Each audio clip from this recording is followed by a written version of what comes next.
The strange tomb of the Centaur skeleton of Volos of northern Greece. This is exhibited in the University of Tennessee in the USA.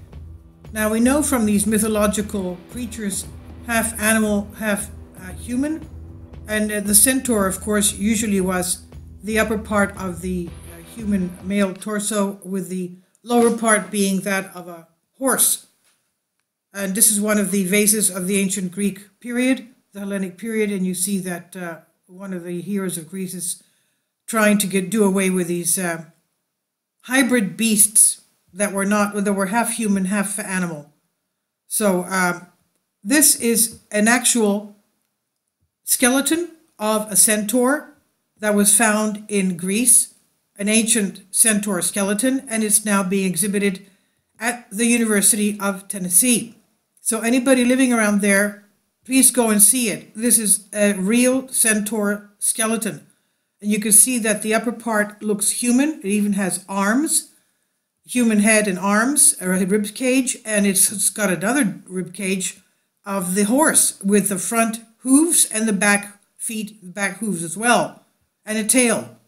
So it's got the total upper torso of a human, and it's got where the head of the horse should be. That's where the torso of the human starts. And then you have the rest of the horse's body. So this strange centaur skeleton is found at the University of Tennessee, being on display with a special showcase there, making the rounds of the world, causing a variety of discussions and reactions which range from admiration to controversy. This particular exhibit, which gives another dimension to the myth of centaurs, is based, according to its creators, on the findings of excavations that were carried out in 1980 at a distance of 8 kilometers northeast of the city of Volos. And this is the area of the mountains around there called Pelio. And this is supposedly where the centaurs lived. The mountains of Pelion, which are all mountainous areas with beautiful little villages there. And supposedly this is where the centaurs, most of them, lived. So this is exactly where this ancient centaur skeleton was found. It's essentially a scientific experiment implemented with the help of art and educational purposes, the ultimate goal of sharpening the mind and research thinking students, as pointed out by the two professors who created it.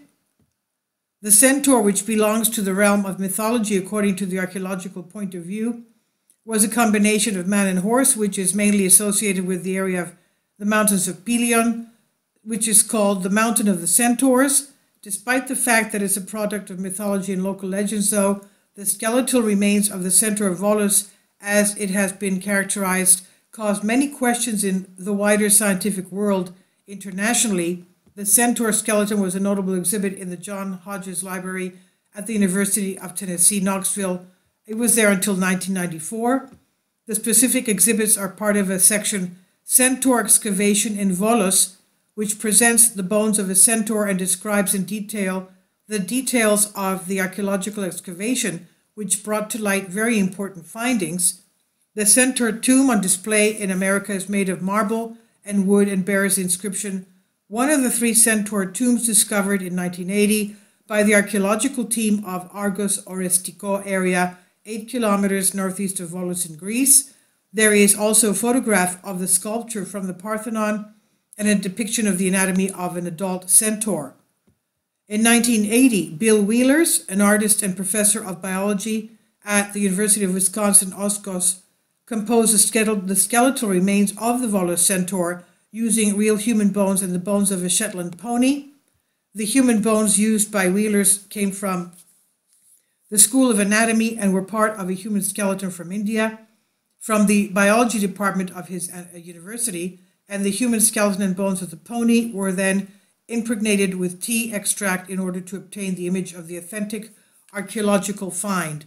The Volos centaur was first exhibited at Madison Art Center and then exhibited at other American colleges in the mid-1980s, only to remain in storage until 1994. Earlier, in 1992, Bovo Lyons and Neil Greenberg, both of University of Tennessee in Knoxville, campaigned for the university to raise the money needed to purchase the bone sculpture. Eventually, the goal was achieved and the Centaur of Volos was placed in a prominent position in the Jack Rees Gallery in the Hodges Library of the University of Tennessee in May 1994. Science and art. As the Centaur is, according to mythology, a mixture of elements derived from humans and animals, this exhibit is a mixture of science and art because the use of human skeletons and bones from animals compose a construction that aims to highlight the mythological creature as real. According to Lyons, this construction aims to encourage students to develop a critical attitude so that they do not accept everything without a second thought, no matter how plausible they seem, even when they come from a reliable source such as a university exhibit.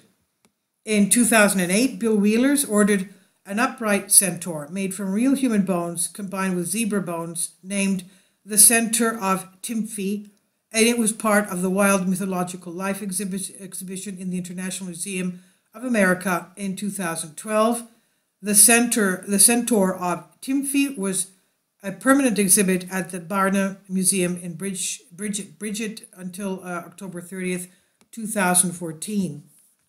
The University of Tennessee is internationally known for its research on centaurs, with similar support from the annual curriculum for faculty researchers established from 1998 to 2001. The mythical creatures that identified with the region of Pelion combined the characteristics of man and animal, acquired another dimension when presented as a scientific fact, said foreign scientists, presenting their own view of the experiment that was to provoke intense debate in international level. Mythical creatures. The centaur is a creature of Greek mythology, probably as an ideal representation of the intense weather phenomena that followed by observing the speed of the clouds. Diodorus of Sicily, referred to the relevant myth, writes, "Many believe that the centaurs born of Ixion and Nepheli were the first to attempt to ride horses.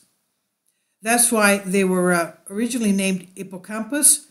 Those who watched the horses from afar, as they saw the riders stuck and bent over the neck of the animal, had the impression not that they saw a man riding, but a new kind of independent being with a human head and the body of the horse.